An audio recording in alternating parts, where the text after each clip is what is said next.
रियाजी class 9 unit 4 lesson 20 exercise number 4.3 मश्क 4 ढाई टे पार्ट 4 आऊं आहियां जो रियाजी जो उस्ताद राशिद अली सिंध ऑनलाइन स्कूल में खे भली कार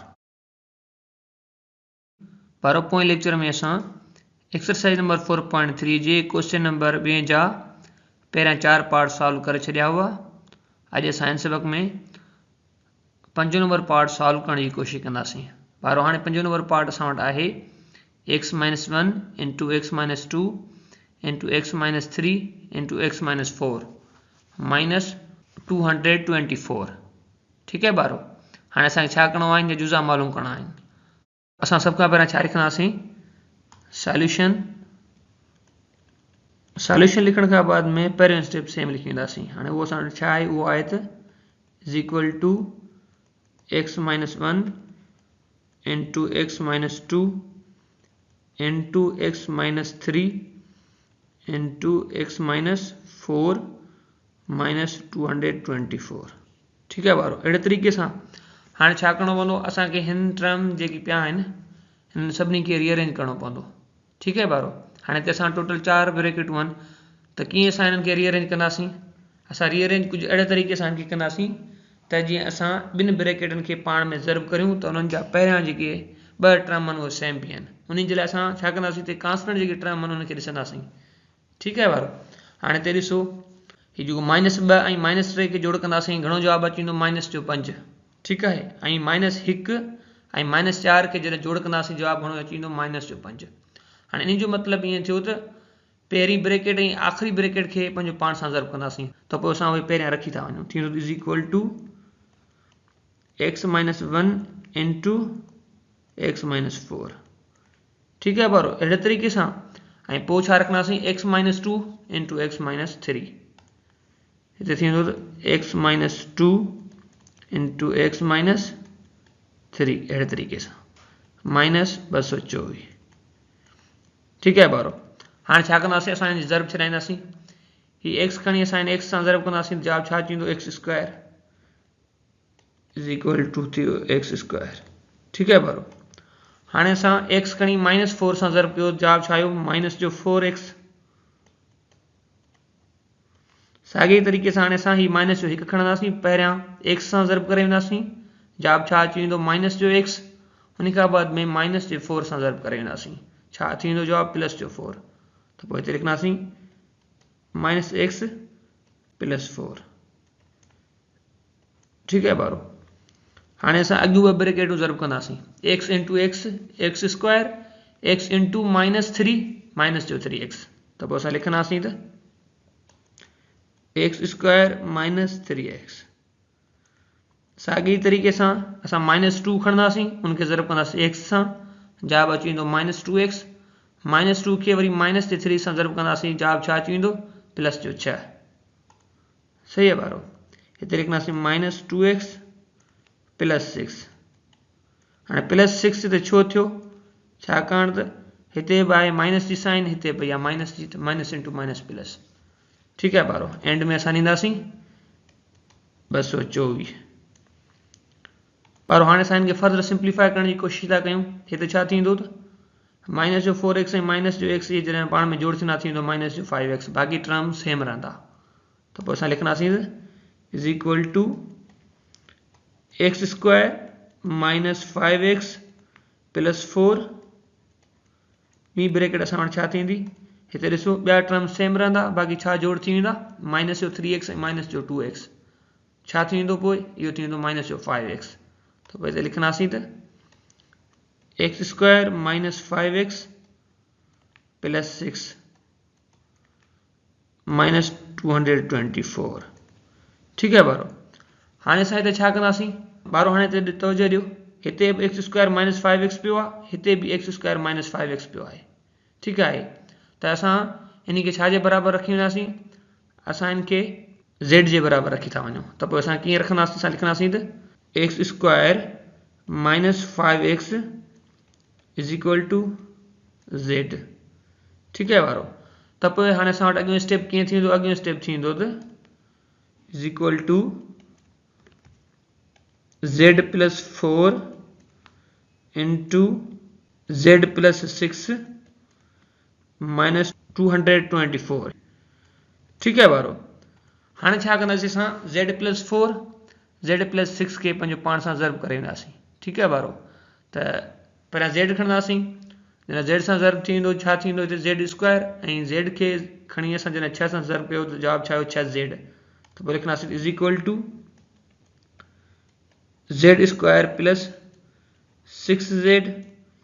वरी असां हिते छा कंदासीं त 4 खणंदासीं, उन खे पहिरियां z सां ज़र्ब करे वेंदासीं, छा थींदो प्लस 4z। पोइ असां 4 खणी जॾहिं 6 सां ज़र्ब कयो जवाब छा अची वियो प्लस 24 माइनस 224।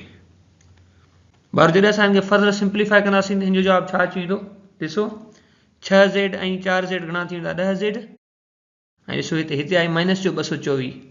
हिन में जॾहिं असां प्लस जो 24 जोड़ कंदासीं त जवाब छा अची वेंदो माइनस जो 200। त पोइ असां लिखंदासीं त is equal to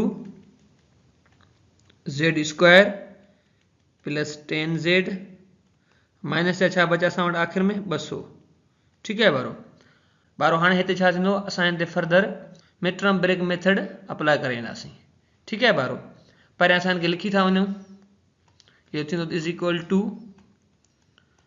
z square plus 10z minus 200। ठीक है बारो। हाँ ॾिसो बारो, हाणे जेको 10z आहे उन खे ॿिनि टर्मनि में अहिड़े तरीक़े सां टोड़ींदासीं जॾहिं उन्हनि खे जोड़ कयूं त जवाब अचे 10z, जॾहिं असां उन्हनि खे ज़र्ब कयूं माइनस 200 z स्क्वायर जे बराबरि जवाब अचे। त पोइ इहो कीअं थींदो, इहो थींदो is equal to z square plus 20z minus 10z minus 200। ठीक है बारो, अहिड़े तरीक़े सां। हाणे हिते छा कंदासीं त पहिरें ॿिनि टर्मनि मां कॉमन कढी वेंदासीं, छा कॉमन निकिरंदो हिते z।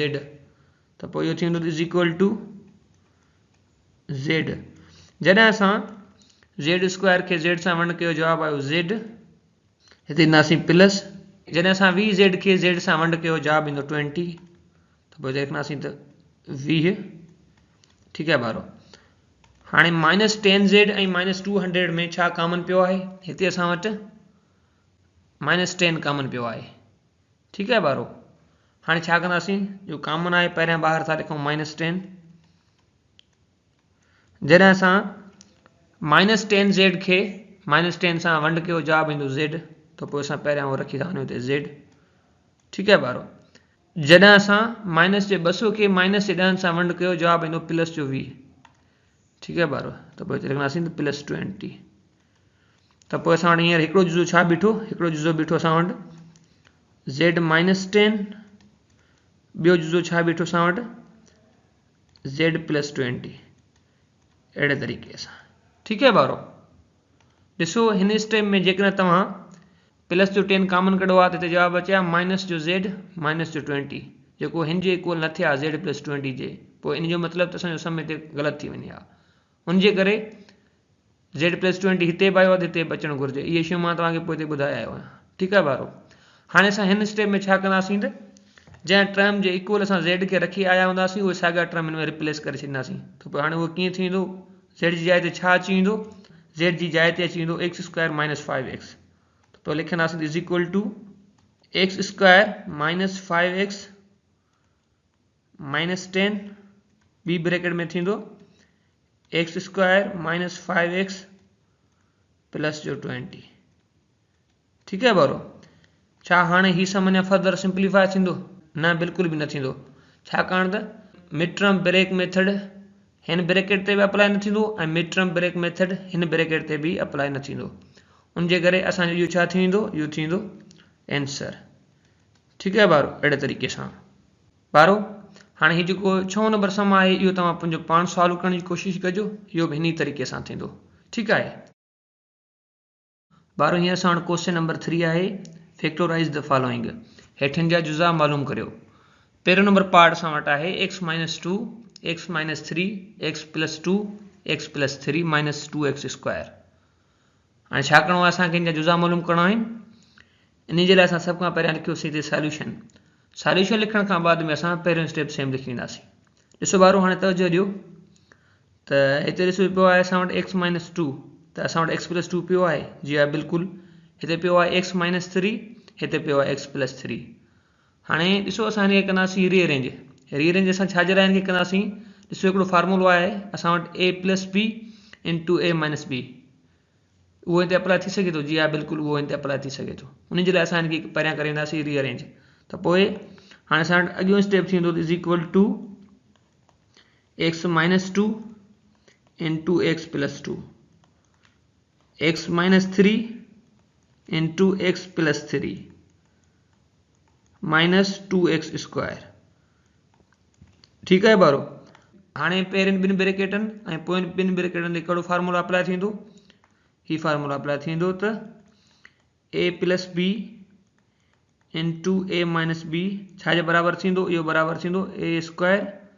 माइनस बी स्क्वायर जे ठीकु आहे ॿारो हाणे हिते असां वटि a जी वैल्यू आहे x ऐं b जी वैल्यू आहे 2 त पोइ इहो कीअं थींदो छाजे बराबरि थींदो इहो बराबरि थींदो असां वटि इज़ इक्वल टू हाणे x जी जाइ ते थींदो x स्क्वायर माइनस 2 जी जाइ ते छा थींदो 4 छाकाणि b स्क्वायर थियो त b जी वैल्यू आहे 2 त जॾहिं असां सिंप्लीफाई कयोसीं थी वेंदो 4 अहिड़े तरीक़े सां हिते हाणे a जी वैल्यू सेम x पई आहे ऐं b जी वैल्यू आहे 3 त पोइ इहो कीअं थींदो इहो थींदो त x स्क्वायर माइनस 9 ठीकु आहे ॿारो ऐं एंड में माइनस 2x स्क्वायर सेम ई हाणे छा कंदासीं असां हिन ॿिन्ही ब्रेकेटनि खे पंहिंजो पाण सां ज़र्ब करे ईंदासीं एक्स स्क्वायर खे जॾहिं असां एक्स स्क्वायर सां ज़र्ब कंदासीं जवाब छा थींदो इहो थींदो is equal to x raised 4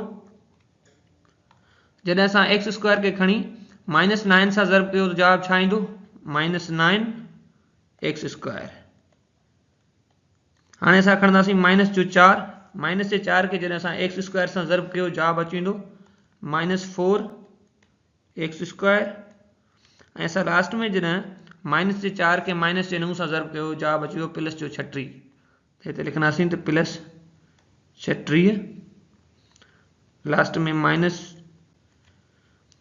हाणे छा कंदासीं असां हिनखे फर्दर सिंप्लीफाई कंदासीं त हिते घणो थींदो पहिरियों सेम ई रहंदो is equal to x raised 4 सही आहे ॿारो हाणे हिते आहे माइनस जो 9x स्क्वायर ऐं माइनस जो 4x स्क्वायर घणा थी विया माइनस जो 13x स्क्वायर ऐं वरी असां हुन में माइनस जो 2x स्क्वायर बि जोड़ कंदासीं पोइ घणो थींदो माइनस 15x स्क्वायर यानी 15x स्क्वायर अची वियो प्लस 36 सही आहे ॿारो हाणे हिते असां छा कंदासीं असां हिते मेट्रम ब्रेक मेथड वारो फॉर्मूला अप्लाई करे ईंदासीं ठीकु आहे ॿारो त पोइ हाणे असां वटि अॻियो स्टेप कीअं थींदो अॻियो स्टेप थींदो is equal to x raised 4 minus 12x square minus 3x square plus 36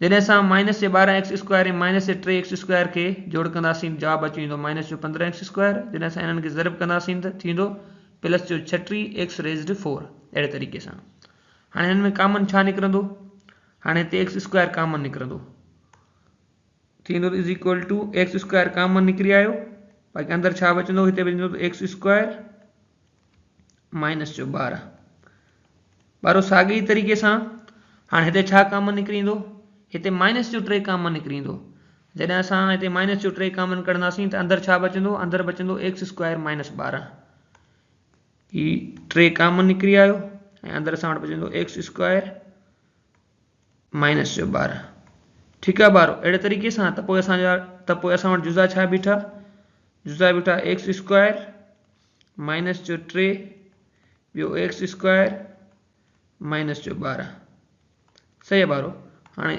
further असां हिनखे सिंप्लीफाई कंदासीं त पोइ हिते हाणे असां वटि अॻियो स्टेप कीअं थींदो हिनखे मां लिखंदुसि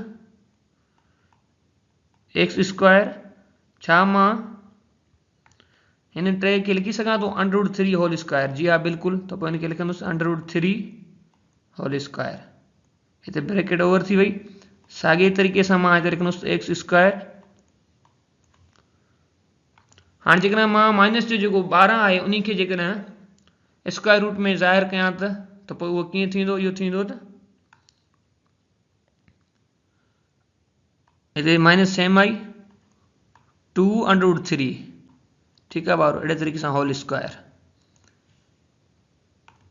हाँ हिनते कड़ो फार्मूला अप्लाई थींदो ए स्क्वायर माइनस बी स्क्वायर वारो हिनते भी ए स्क्वायर माइनस बी स्क्वायर वारो फार्मूला अप्लाई थींदो। तो पोइ पहिरियां वो फार्मूला मां लिखी थो वञा ए स्क्वायर माइनस बी स्क्वायर छाजे बराबर हूंदो आहे इहो बराबर हूंदो आहे ए प्लस बी इंटू ए माइनस बी जे।